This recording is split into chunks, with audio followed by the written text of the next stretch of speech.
अस्सलामुअलैकुम। आज की इफ्तारी बनाना मेरे लिए ना बहुत बड़ा चैलेंज हो गया था, क्योंकि आज मैं चली गई थी कुछ काम से बाहर, वो भी बहुत ज़रूरी काम था। और आते हुए ना मैं बहुत लेट हो गई थी। लगभग 25 से 30 मिनट ही बचे होंगे इफ्तारी में। तो मैंने फटाफट से ना अपना काम चालू कर दिया। हस्बैंड तो बोल रहे थे कि बाहर से ले आऊँगा, लेकिन मैंने सोचा कि नहीं नहीं, बाहर से नहीं, घर पे ही बना लूँगी, क्योंकि बाहर का बहुत हैवी हो जाता है। आलू को मैंने एकदम पतला और गोल कट कर लिया। उसके बाद मैंने पनीर को भी कट कर लिया। बेसिकली मैं आज पनीर की और आलू की पकौड़ी बना रही हूँ। पनीर रखा हुआ था तो मैंने सोचा फटाफट से ना बेसन का घोल तैयार करती हूँ, जिसमें मैंने बेसन और कुछ बेसिक से मसाले डाले जो हम डालते हैं, लाल मिर्च, नमक, हल्दी और धनिया पाउडर। उसके बाद मैंने इसमें पानी डाल के इसको अच्छे से घोल लिया। और मेरी स्पीड ना आज एकदम शताब्दी एक्सप्रेस वाली स्पीड थी, क्योंकि बहुत कम टाइम था और मुझे टाइम से ना दस्तरखान पे अपनी सभी इफ्तारी जो है लगानी थी। तो पकौड़ियों का काम तो हो गया था। उसके बाद मैंने पानी में ना चीनी डालकर रख दी, ताकि जब शरबत बनानी हो तब तक चीनी इसमें अच्छे से मेल्ट हो जाए। तो मेरी बेटी आ गई थी, तो बीच में मैंने उसको कार्टून चला दिया था, क्योंकि हस्बैंड जो है इस टाइम पर बाहर चले गए थे कुछ काम से।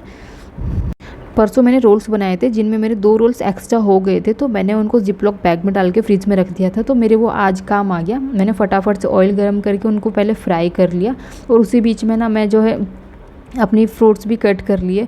ये बहुत टाइम सेविंग वाला टाइम होता है वो, तो फटाफट से काम करने में लगी हुई थी मैं।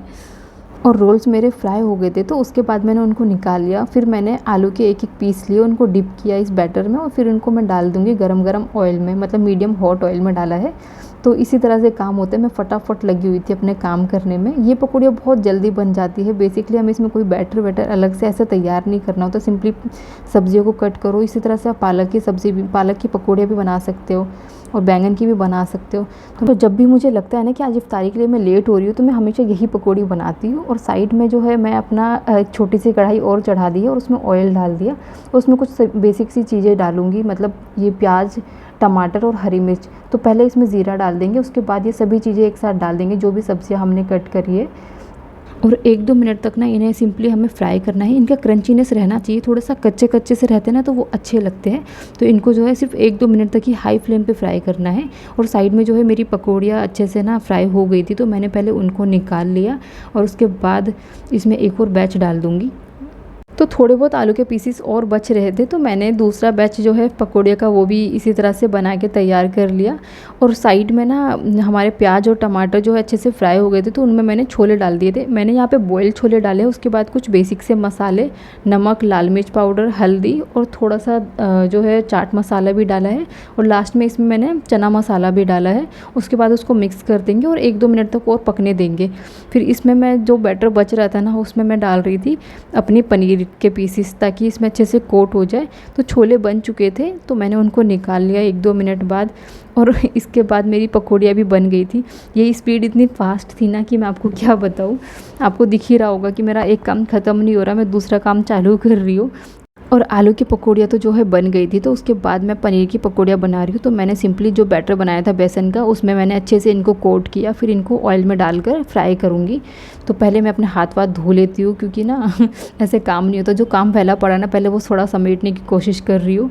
और उसके बाद थोड़ा सा ये जब सिक जाएगी ना एक साइड से, फिर इनको पलट लूँगी पनीर की पकौड़ियों को। तो अभी थोड़ा सा टाइम था, तो मैंने सोचा कि फटाफट से जो है ना अपना शरबत बना के तैयार कर लेती हूँ। तो चीनी जो है मेल्ट हो गई थी पानी के साथ, तो इसमें मैंने फटाफट से शरबत डाला, उसको पहले अच्छे से मिक्स कर लिया। और उसके बाद इसमें मैं डाल दूँगी दूध। मेरा स्पीड, मतलब मैं आपको बता नहीं सकती, इस टाइम पे मेरा स्पीड इतनी फास्ट थी ना। फटाफट से सारे काम देख रही थी, पकौड़ियाँ देख रही थी, जो टाइम बच रहा था उस टाइम पे बाकी के काम भी कर रही थी। तो इस टाइम तक मेरा 25 मिनट्स हो गए थे, अब सिर्फ 5 मिनट बचे थे। तो मैं यही सोच रही थी कि हस्बैंड के बोलने से पहले ही ना फटाफट से दस्तरखान लगा देती हूँ। तो मैंने शरबत में जो है पानी वानी डाल के पूरा शरबत अच्छे से बना लिया। इसमें दूध वगैरह भी डाल दिया था। और उसके बाद जो है मैंने खजूर भी रख दी अपनी कटोरी में। और फिर मैं इनको सेट करने के लिए रखने जा रही थी, तो मैंने देखा कि मेरी पनीर की पकौड़ियाँ जो है वो भी बन गई है। तो मैंने फटाफट से सोचा कि पहले इनको भी निकाल लेती हूँ। तो अच्छा, मुझे कमेंट करके बताना कि आप किस तरह से टाइम मैनेज करते हो जब आपके पास कम टाइम होता है। तो मैं तो इसी तरह से करती हूँ। अपना जो है एक काम छोड़ के दूसरे काम लगती हूँ। तो इसी तरह से जो है टाइम भी बचता है। तो यहाँ पे अल्हम्दुलिल्लाह मेरी आधे घंटे के अंदर ना ये पूरी इफ्तारी बन के तैयार हो गई थी। आधा घंटा तो मैं ज़्यादा बोल रही हूँ, मेरी 25 मिनट में ही ये इफ्तारी बन के तैयार हो गई थी। तो इसी तरह से मेरा दस्तरखान पूरा फुलफिल लग रहा था।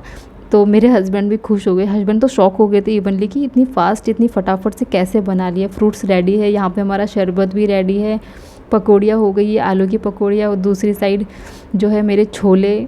और उसके बाद हम सब बैठ गए दुआ मांगने। और मेरी हमेशा कोशिश रहती है कि मैं जो है रोज़ा खुलने से पहले ही, मतलब 10 मिनट पहले तो मेरी जो है ना दस्तरखान एकदम रेडी हो जाना चाहिए, क्योंकि इस टाइम पे दुआ मांगते हैं।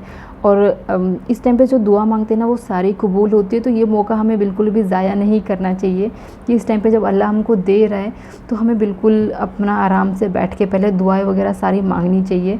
तो यहाँ पे हमारा रोज़ा माशाल्लाह खुल गया है। तो यहाँ पे मैं चेक कर रही हूँ शरबत, तो शरबत बहुत टेस्टी बना था। यहाँ पे साथ साथ ना मेरी बेटी जो है ना उसको भी मैं खिलाती पिलाती जा रही हूँ, क्योंकि उसको जो है ना ये रहता है कि मम्मी मुझे कब देगी, कि वो वैसे खुद ही आ जाती है आगे आगे कि मम्मा मेरे को भी दे दो। लेकिन बीच बीच में बच्चों को रहता है ना कि मम्मा के हाथ से खाना है, तो वही इसको आज हो रहा था। तो यहाँ पर ना मैं चेक कर रही थी पनीर की पकौड़ियाँ, जो कि बहुत ज़बरदस्त बनी थी, कसम से मज़ा आ गया था ये पनीर की पकौड़ियाँ खा के।